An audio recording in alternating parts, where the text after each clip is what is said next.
2023年的8月呢，俄罗斯的一名科学家瓦蒂姆·切尔诺布罗夫呢就做了一个轰动世人的实验。在这项实验中呢，他成功的将实验室里的时间呢减慢了1.5秒。那一位自称来自于23世纪的未来人呢，就找到了他，并讲述了自己是如何被留在了1930年。未来人还说呢，在不久的未来呢，人类将会开始频繁的进入太空，甚至在月球和火星上呢建立殖民地。在21世纪将会发生一场史无前例的超级大洪水，届时呢，世界的地图将会改变，而日尔诺夫斯克地区呢，将会是少数的几个高于海平面的地区之一。这里呢，未来还会建成一座太空城，通往世界各地，甚至是其他的星系。那个时候呢，人类将会知道外星生命的存在，甚至还会与他们建立贸易关系。让我们进入今天的故事，1930未来人。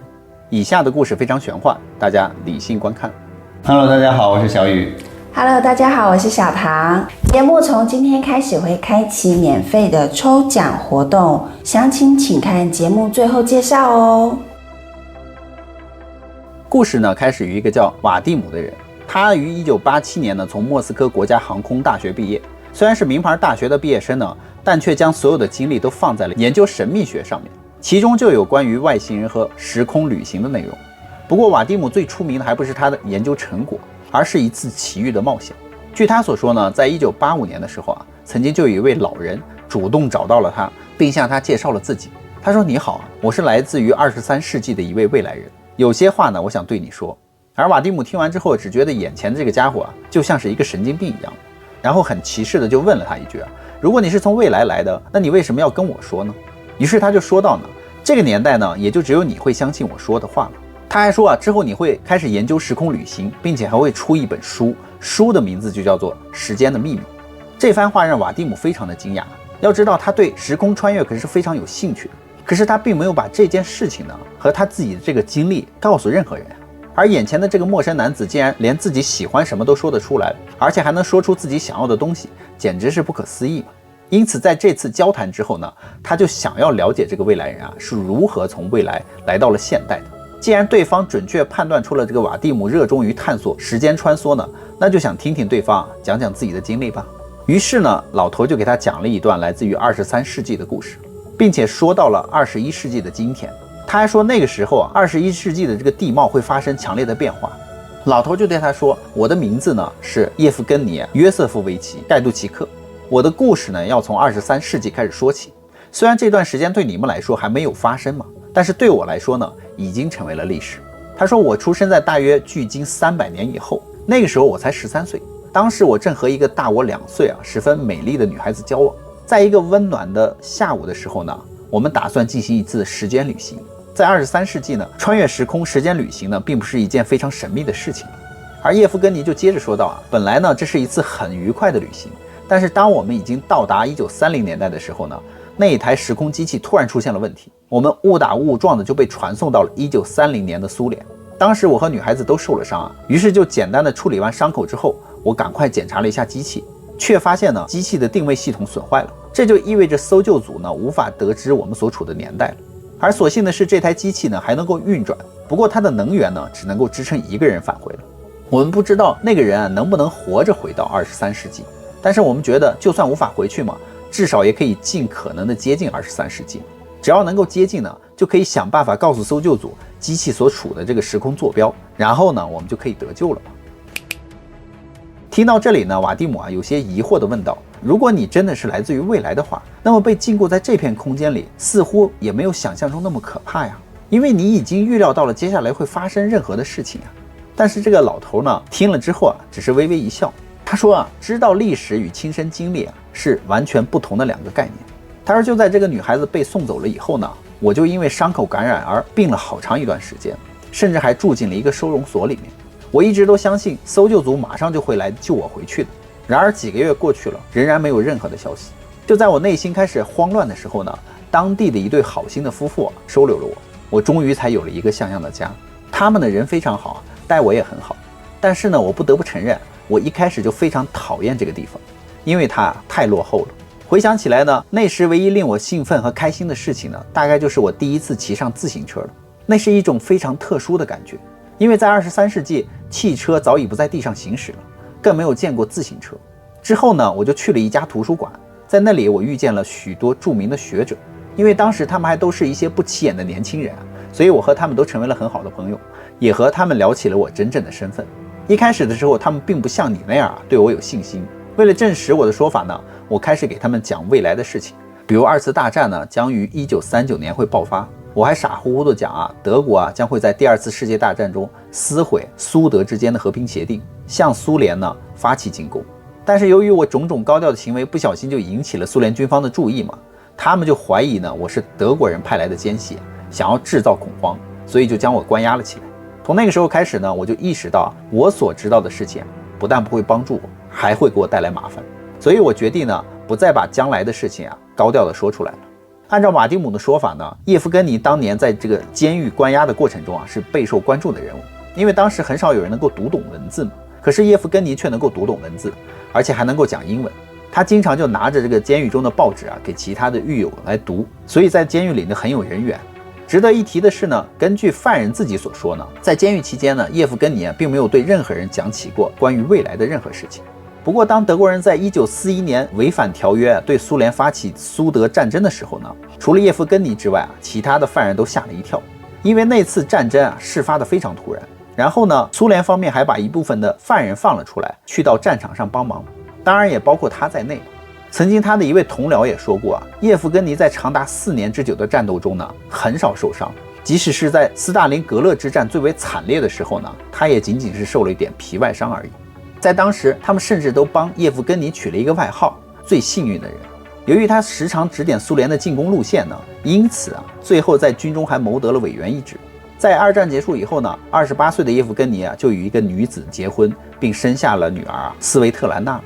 这个斯维特兰娜呢，也和这个瓦蒂姆说他说父亲呢曾经有一些举动非常的奇怪。他说我在小的时候，我的父亲常常会讲故事给我听。我最喜欢听的故事是一个叫做《翡翠城巫师》的童话故事，而当年呢我才5岁，但是当我17岁的时候呢，才发现这本书刚刚上市，但我在12年前就已经从父亲那里听过此书的内容了呀。父亲除了经常给我讲故事以外呢，我的父亲呢从我小的时候就已经开始囤积粮食了，这个行为就非常奇怪。但是结果呢，到最后苏联的确是因为斯大林农业集体化政策呢，导致了很多农民不愿意耕种而引起了饥荒。但所有人都觉得粮食短缺很快就会过去的，但只有我的父亲觉得粮食短缺呢是个很久很久的问题。事实证明呢，他是对的。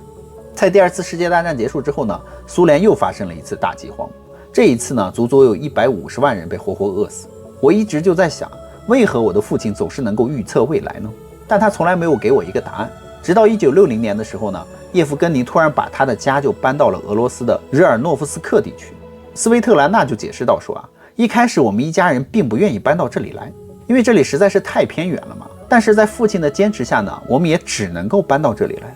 而这一次呢，我父亲也跟我说了一件事情，他就告诉我说，在不远的将来呢，人类会频繁地向外太空探索，进入太空之中，包括月球、火星。尽管那个时候苏联与美国已经展开了太空竞赛，但是阿姆斯特朗却在1969年才登上了月球。可是叶夫根尼呢，早在9年前就一直向他的女儿提及了这件事情。此外，他的父亲还跟他说以后还会有一种能够让人看到几千英里之外发生事情的手持机器。更关键的是这个父亲还告诉他说，当初选择迁徙到这个日尔诺夫斯克地区呢，就是因为21世纪将会发生一次前所未有的大洪水。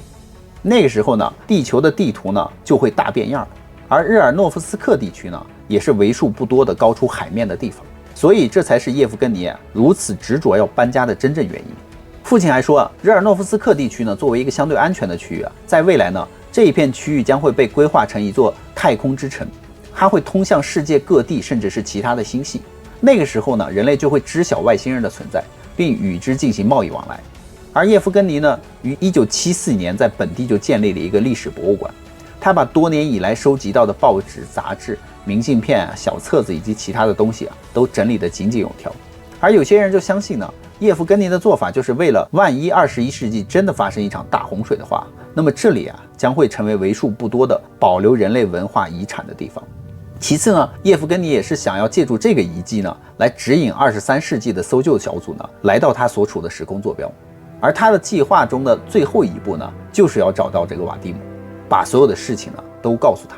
在1999年呢，按照叶夫根尼所说呢，瓦蒂姆就真的发表了一部名为《时间秘密》的著作。而书中呢，他还记载了他与叶夫根尼的邂逅的一些故事片段。也许在另一个平行时空呢，搜救队可以根据这个蛛丝马迹而找到叶夫根尼。当然呢，也有一些心理医生猜测呢，这个叶夫根尼啊，或许就是一位精神病人。他之所以可以找到这个瓦蒂姆，完全是因为机缘巧合。所以大家觉得这个叶夫根尼是从23世纪来的未来人吗？